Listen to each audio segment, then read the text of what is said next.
এইভাবে কেটে ফেলে দিতে হবে। আসসালামু আলাইকুম সুপ্রিয় দর্শক মণ্ডলী, কেমন আছেন আপনারা? দেশ ও দেশের বাইরে যে যেখান থেকে আজকের এই প্রতিবেদনটি দেখছেন সকলকে স্বাগত জানাই আশার আলো এগ্রো চ্যানেলের পক্ষ থেকে। আপনারা তো জানেন আশার আলো এগ্রো চ্যানেল সর্বদা সবুজের সাথে, সেই সঙ্গে কৃষকের পাশে।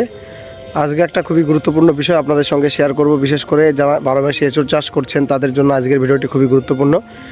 এখন দেখবেন কিছু কিছু গাছের পাতা শুকিয়ে যাচ্ছে বা গাছের ডালটা নষ্ট হয়ে যাচ্ছে, পচে যাচ্ছে। তো এই একটা সমস্যা কিন্তু এখন কাঁঠালে দেখা দিয়েছে। তো সেই বিষয় নিয়ে আলোচনা করব। আর এই যে এতটা শীত কুয়াশা, এই সমস্ত বিষয়কে উপেক্ষা করে গাছকে তথা বাগানকে সুস্থ রাখতে হবে, এটাই তো আমাদের ডিউটি।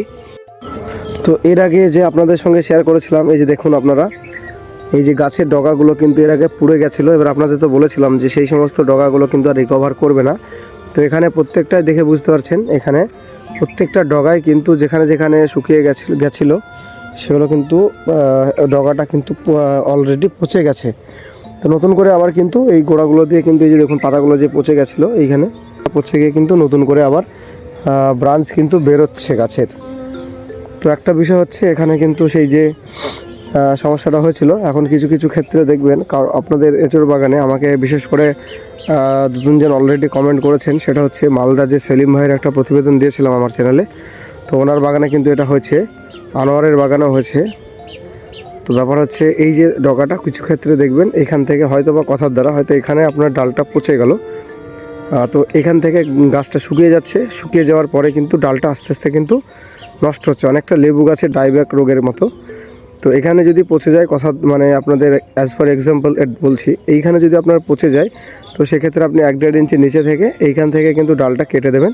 তারপরে কাটা জায়গাটাতে হয় ব্লাইটক্সের প্রলেপ লাগিয়ে দেবেন, নতুবা সমস্ত গাছেই কিন্তু ব্লাইটক্স লাগিয়ে দেবেন। তো চলুন এবার কীভাবে কি কাটবেন বা কীভাবে এর এই প্রতিকারের সমস্যা করবে, এই কীভাবে এই সমস্যা থেকে সমাধান বার করবেন সে বিষয়টা আপনাদের সঙ্গে শেয়ার করব। যে কথাটা আপনাদের বলছিলাম যে সেলিম ভাইয়ের প্রজেক্ট, তো এবার সেলিম ভাইয়ের প্রজেক্টটা আপনাদের দেখাবো ঘুরে, আর সেই সঙ্গে এনার সমস্যাটা হয়েছে আর কীভাবে কি প্রতিকার করছেন সেটা তো আপনাদের বললাম। যে ডালটা যেখান থেকে আপনারা দেখবেন শুকিয়ে যাবে, তার নিচ থেকে কিন্তু কাঁচা ডালটা এই যে ডালটা দেখছেন আপনারা, এখানে দেখুন এই ডালটা কিন্তু শুকিয়ে গেছে। সেক্ষেত্রে কিন্তু এই ডালটার নিচে যে কাঁচা অংশ আছে সেখান থেকে কিন্তু 1 ইঞ্চির উপর নিয়ে কিন্তু তারপরে এটা কাটতে হবে। তো এই সমস্যাটা কিন্তু এখন আবার আসছে নতুন করে, বিশেষ করে এবছর আবহাওয়াটা খুবই প্রতিকূল। বিশেষ করে গরমের সময়তে প্রচণ্ড গরম পড়লো, তারপরে বৃষ্টির সময় অতিরিক্ত বৃষ্টি, শীতের সময় অতিরিক্ত শীত, মানে সমগ্র দিক থেকে বিচার করলে এবছরের আবহাওয়াটা চরম ভাবাপন্ন আবহাওয়ায় বলা যায়। তো সেলিম ভাইয়ের কিন্তু এখানে প্রায় 45 বিঘা প্রজেক্ট। তো এই প্রজেক্টের প্রতিবেদনতে এর আগে আপনাদেরকে দিয়েছিলাম বা দেখিয়েছিলাম। তারপরে এখন দেখছেন গাছগুলো যথেষ্ট বড় হয়েছে। এখানে কিন্তু পাওয়ার টিলার দিয়ে চাষ দেওয়া হচ্ছে, প্লাস জল দেওয়া হচ্ছে, মানে যত্নের কোনো খামতি নেই বা পরিচর্যার কোনো কিছুই কমতি না করার পরেও আবহাওয়া যদি প্রতিকূল হয় সেক্ষেত্রে তো কারো কিছু করার নেই। তো যেটা বলছিলাম ডালটা তো কাটবেন, সেটা কীভাবে কি কেটেছেন সেটা আপনাদের সঙ্গে দেখাবো অবশ্যই। আর একটা বিষয় হচ্ছে, এবার এই যে ডালটা আপনি কাটলেন, এরপরে কিন্তু একটা পরিচর্যা আছে আপনার, বিশেষ করে লেবু গাছের ক্ষেত্রে কিন্তু এই ডাইব্যাক রোগটা হয়। এটা কিন্তু অনেকটা সেই টাইপেরও বলা যেতে পারে। তো এটা কাটার পরে আপনি যে কাটা অংশে ব্লাইটক্সের যে প্রলেপ লাগিয়ে দিতে পারেন। আর তারপরে যেটা করবেন, দেখুন যদি অল্প গাছ হয় সেক্ষেত্রে ঠিক আছে, যদি এনার মতো বড় প্রজেক্ট হয় সেক্ষেত্রে তো আর প্রত্যেকটা ডালে তো আর আপনাকে বিশেষ করে ব্লাইটক্সের প্রলেপ লাগানো সম্ভব নয়। সেক্ষেত্রে আপনি ডালটা যেদিনকে কাটবেন তার পরের দিন কিন্তু ব্লাইটক্স স্প্রে করে দেবেন, বা সেদিনকে হয়তো আপনি সকালে কাটলেন, বিকেলেও ব্লাইটক্স স্প্রে করে দিতে পারেন। তো এইভাবে আপনারা কন্টিনিউ করতে থাকুন, অবশ্যই আশা রাখছি আপনাদের বাগানও আগের মতো আবার পরিপূর্ণ সুস্থ হয়ে যাবে। আর এর আগে যে পাতা পোড়া সমস্যাটা নিয়ে সেটা তো বলেছিলামই।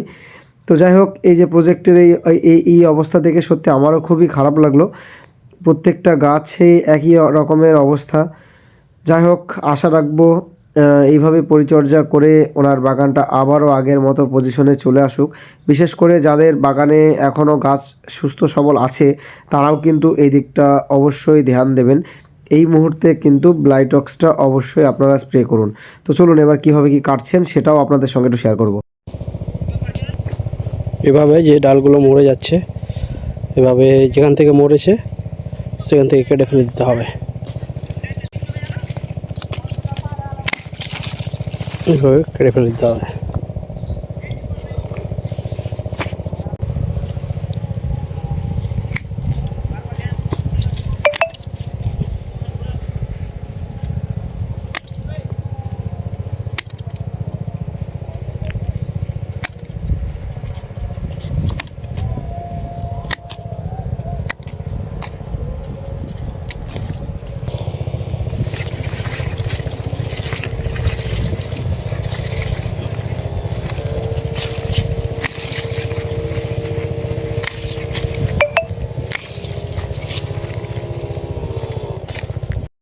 তো আজকের ভিডিওটি কেমন লাগলো অবশ্যই কমেন্টে জানাবেন। আজকের ভিডিও থেকে অবশ্যই আপনারা বুঝতে পারবেন বা পেরেছেন কিভাবে কি আপনারা এই সমস্যার সমাধান করবেন। তো এতক্ষণ ভিডিওটি ধৈর্য সহকারে দেখার জন্য আপনাদের অসংখ্য ধন্যবাদ। দেশ ও প্রবাস থেকে অলরেডি আমার চ্যানেলকে যারা সাবস্ক্রাইব করে রেখেছেন তাদেরকে অসংখ্য ধন্যবাদ। আশার আলো এগ্রো চ্যানেলের সঙ্গে জুড়ে থাকার জন্য নতুনদের উদ্দেশ্যে একটি বার্তা, আপনারা আমার চ্যানেলকে সাবস্ক্রাইব করে অন করে রাখবেন, যাতে করে আমি কোনো ভিডিও দিলে খুব সহজে আপনারা নোটিফিকেশন পেয়ে যান। প্রত্যেক ভিডিওর শেষে আমি আপনাদের যেটা বলি আবারও বলছি, আপনারা সকলে ভালো থাকবেন, সুস্থ থাকবেন, সবুজের সঙ্গে থাকবেন, সেই সঙ্গে আশার আলো এগ্রো চ্যানেলের সঙ্গে সদা সর্বদা জুড়ে থাকবেন।